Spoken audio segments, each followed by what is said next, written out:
Hey guys, this is Dr. Kori Probst, and I'm here with Dr. Joe Klemczewski. Welcome back to the Diet Doc Life Mastery Podcast. Science or fiction today, and I have no clue whatsoever what we're addressing. Joe likes to spring surprises on me every now and then.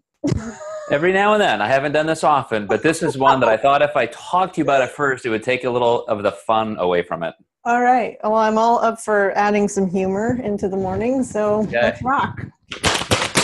Here's what we got. Are you ready? Yeah, I think. I mean, I better be. So I was reading, which is a dangerous thing sometimes, right? And this happened to be in GQ magazine. You read GQ? Well, and that's just in my Flipboard, just articles. I used to actually subscribe. Guys, Joe reads GQ. You know what's funny is when I was a younger guy, like I remember being in the Air Force, and this was before Netflix, before the internet, so there was actually not much to do, especially when you're stationed in Blytheville, Arkansas.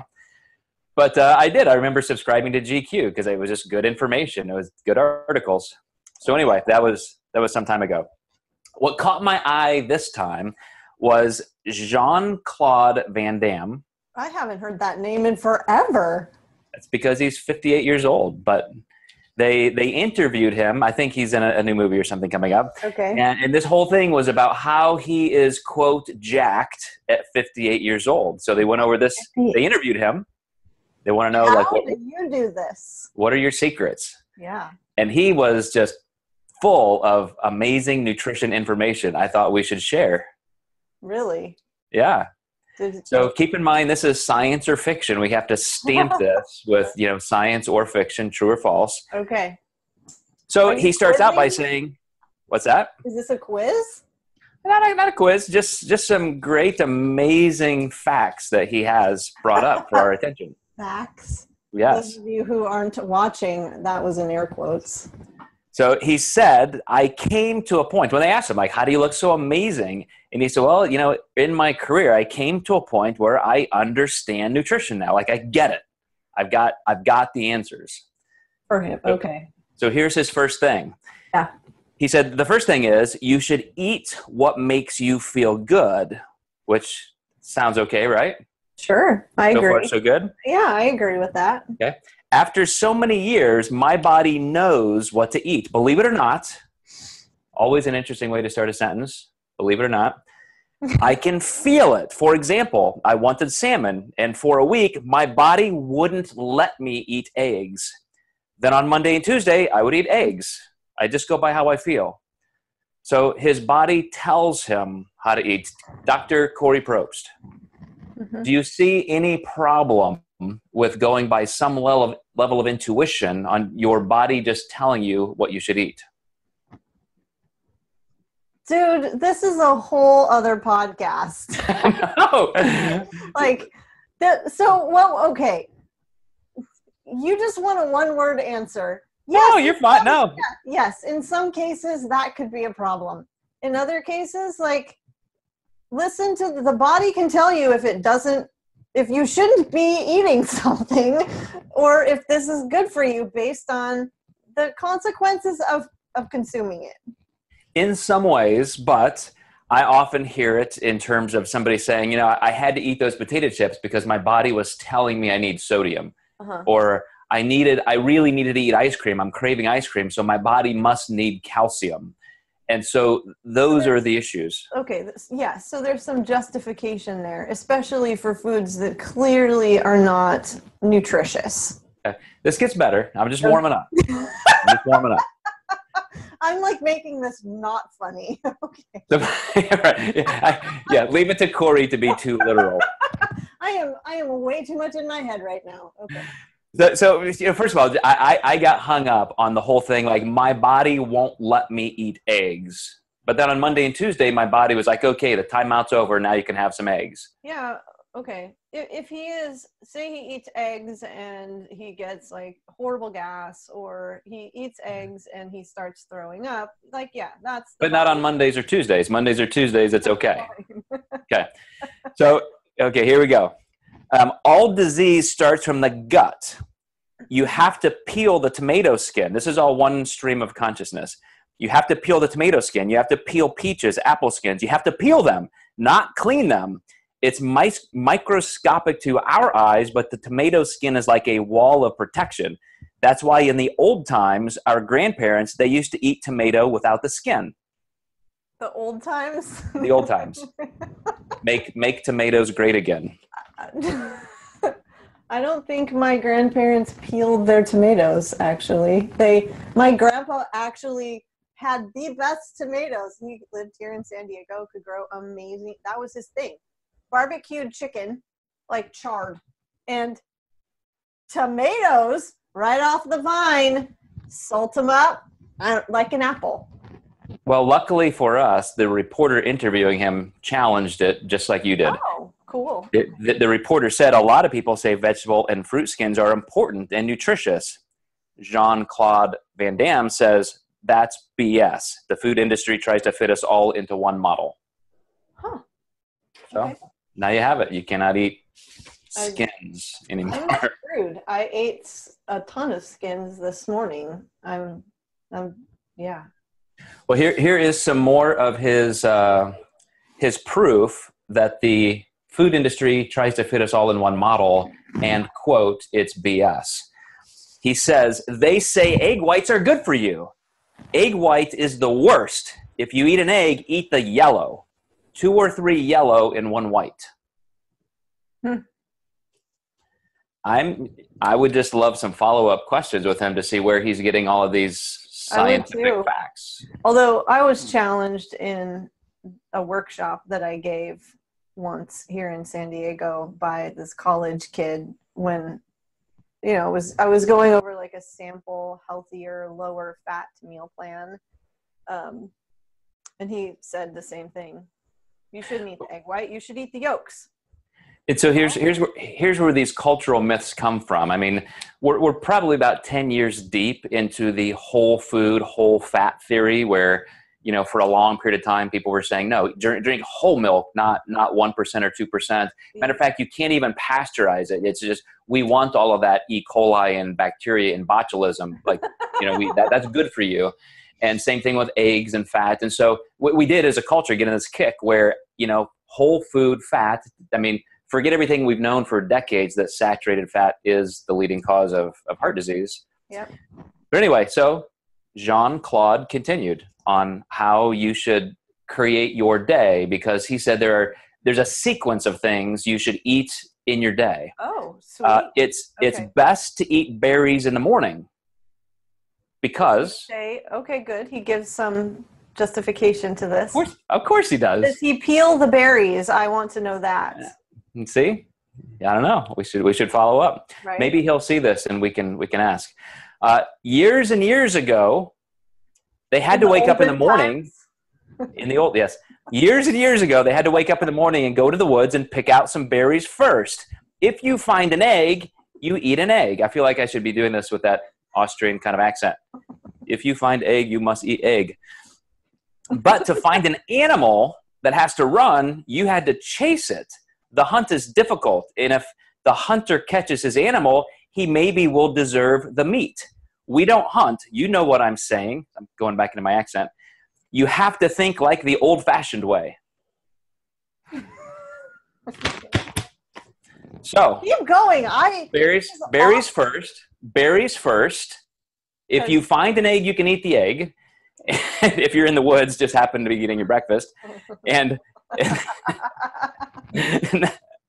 then if you're lucky, if you're fast enough to catch an animal, then you deserve the meat. Okay? So he goes on. Plenty of lizards in my backyard. It's a high protein diet right there in California. I eat 6, 7, 8 times a day, small portions. If you eat 3 times a day, the body will retain 70% of fat to protect you against starvation. If you eat 3 times a day, the body will retain 70% of fat to protect you against starvation. But if you eat like 5, 6, 7 times a day, slowly your metabolism will change and the body will retain only 30% fat. That is I clearly need to change my dietary structure. Yes. I'm gonna roll through this final paragraph, and then we can maybe pick it apart. Okay. See what we can learn from Jean-Claude. If you're eating every hour and eat well, this is where he's actually a proponent of flexible dieting, I think. If you're eating every hour to eat well, you can have one piece of chocolate. Life is short. You should go for chocolate. If one day you want fries, you can have 4 or 5 good fries. Meat, 4 or 5. Let your hair down. Meat is good once a month, maybe. If I guess he's kind of backtracking on the hunter thing. If I'm a fast hunter, I can get meat every day. But absolutely, yeah. He says it's important to eat all kinds of food. I ask my grandma. I say, "Grandma, how have you been alive so long?" And she says, "It's because I eat many foods." What else do we need to know about nutrition when we can get it right from GQ magazine? I learned when I was a little girl. So, Kori, I must say, the reason I thought this would be worth our time is, Jean-Claude aside, how many times a day do you scroll through Instagram, Twitter, something like that, and there's somebody that has a great physique, maybe 8,000 photos of their butt or something, and all of a sudden they've got an audience where people are like, oh, taking notes. Yeah, what do you eat for breakfast? What do you do? I mean, I got to go hunt a squirrel, eat just the egg yolks, and we get just so bogged down. I've been doing this now for almost 30 years, right? Yeah. And yet there's not a day that goes by where I'm not answering questions from spaces like this. I had a phone call last night with a client from the East Coast, young, incredibly intelligent girl. And, she was just like checking these questions off her list. Like, why do people say this? And why do people do this? And it's like, I didn't think that sounded right. And she's just going through this checklist. It's like, why do we have to deal with so much idiocy? I mean, some of this stuff, I read this because it was so freaking funny, but yet there are some things that are just maybe subtle enough that it just sounds okay. I think that's a cool story. Sounds logical. Grandma's old, so she must know some things about how to live. Sure. Yeah. So tell me what stands out to you in just the spirit of reading something like this. Like when you see those fantastical claims and weird things that you have to answer for clients. The first thing that comes to my mind is, if it sounds preposterous, and sometimes if it sounds or looks too good to be true, it probably is, people. And we tend to want to make things more complex than they really are. Because Jean-Claude Van Damme needs to categorize. Well, you also, first of all, it begs the question, who are you really going to listen to? And secondly, just like we always talk about how you should be able to assimilate research, like read the actual study and decide if the headline or the conclusion or the summary is accurate, is because you've actually got some kind of idea of how the study was even conducted. You don't have to get that specific in an article from GQ. You can just see when a guy starts out by saying, you shouldn't eat tomato skins because they're like a microscopic wall that we can't see. Like, to an unscientific mind, that could make sense. Like, oh yeah, there is a wall. That's a wall. Maybe I shouldn't eat that. That's a wall between us and nutrients. So let's take off that wall. It sounds cool. I mean, that I could. But who's saying some it? Logic on that. So yeah, to your point, who are you going to trust, and why are you trusting this person? I'm not going to trust Jean-Claude Van Damme. Like, you see his photos. You might. Like, I'm going to eat like that guy eats.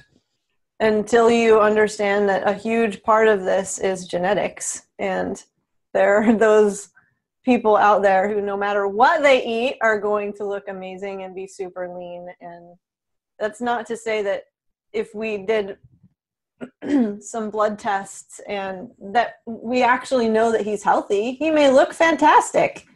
Doesn't mean that on the inside things are rolling as they should be. And I would bring up 2 more points to wrap this up. Number 1, when you see those incredibly specific claims, like, if you eat this way, your body will retain 70% fat if you eat 3 meals a day. But if you eat 6 meals a day, your body will only retain 30% fat. Mm-hmm.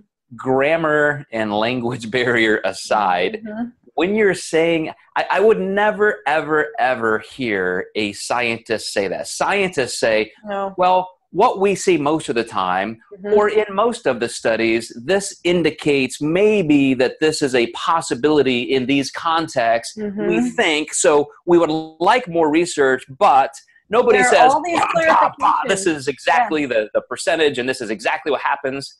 Yes. That's your first clue that somebody really doesn't know what they're talking about. When they have to start a sentence with, believe it or not, and then they end up with those dogmatic statements. Right. It helps him, though. And well, you know, I did this My Epic Life journal entry over the weekend, one of a video or a project I do online, mm-hmm. and the title was The Lies We Love. And we seek information based on what we want to believe. Very few of us go out there saying, I'm a blank slate, I just want to learn something, and I have no preconceived notions or personal bias. That's just not how we work. Confirmation bias. So somebody looking at this who says, yeah, that's exactly what I find. So now this is my proof. This is the evidence. But anyway, I will wrap it up, Kori, there. I just could not let this one go. I know we don't typically just comment on news and that kind of thing. Me being the psychologist, I'm thinking, what's going on with the interviewer? I want to know, like, what that dynamic was between them, and is he just thinking throughout the whole interview, God, this guy is a weirdo. Like, what? And of all the things you could put, like, I might have set that aside and talked about something else. Like, this was most of the interview. That piece of it is just kind of nuts to me, and I would have taken it in a number of different directions. But yeah, thanks, Joe.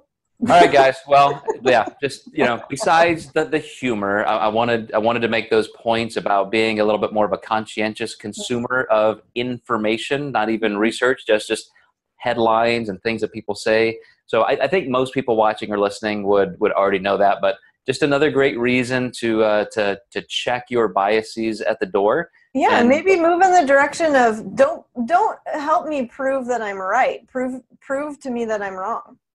Giving me all the information out there that would tell me I'm wrong about this. All right, guys.